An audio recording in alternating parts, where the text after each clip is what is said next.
En fait, ce que j'ai introduit il y a quelques années déjà et qui a surpris mes collègues directeurs, c'était avant de commencer à faire un processus de recrutement pour quelqu'un, moi je le vois un peu comme un puzzle. Donc il faut ajouter le morceau qui manque.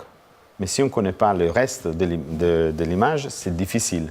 Alors nous avons commencé à faire passer des tests à des gens qui étaient déjà en poste. Donc il y a des gens qui se sont inquiétés. Qu'est-ce qu'ils vont faire? Est-ce qu'on va mettre des gens dans des box? Est-ce qu'on va les catégoriser comme...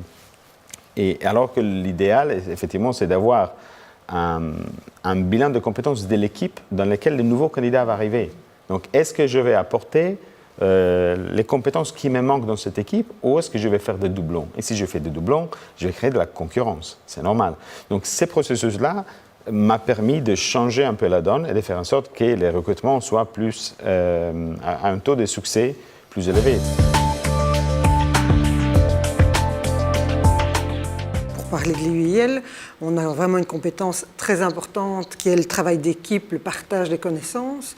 Il est clair que là, on va cibler aussi en partie les outils qu'on va choisir et la manière dont on va interpréter pour pouvoir voir est-ce que la personne effectivement rentre dans ce type de valeur et comment... Concrètement, alors Isabelle, cette valeur-là dans les processus de recrutement et l'outillage de recrutement, ça se met où? On le repère comment? On l'identifie comment? À différents niveaux, en fait. Bon, il est clair que, comme disait Nicolas, on a d'abord un entretien tout à fait ouvert. Donc là, déjà, on voit un petit peu, on questionne la personne sur son vécu, la manière dont lui voit les choses. Maintenant, lorsqu'on est un petit peu plus loin dans le recrutement et qu'on a vraiment ciblé quelques candidats, on travaille, nous en l'occurrence spécifiquement avec un assessment center de chez Hudson, et là on cible vraiment certains tests et certains outils pour pouvoir essayer de faire ressortir certaines compétences qui nous intéressent et qui cadrent avec nos valeurs.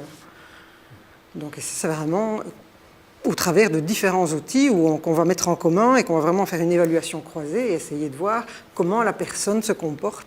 Est-ce que vraiment, elle aussi, dans le cadre de son vécu et dans une situation professionnelle, elle a tendance plutôt à partager ses compétences et à aller vers les autres.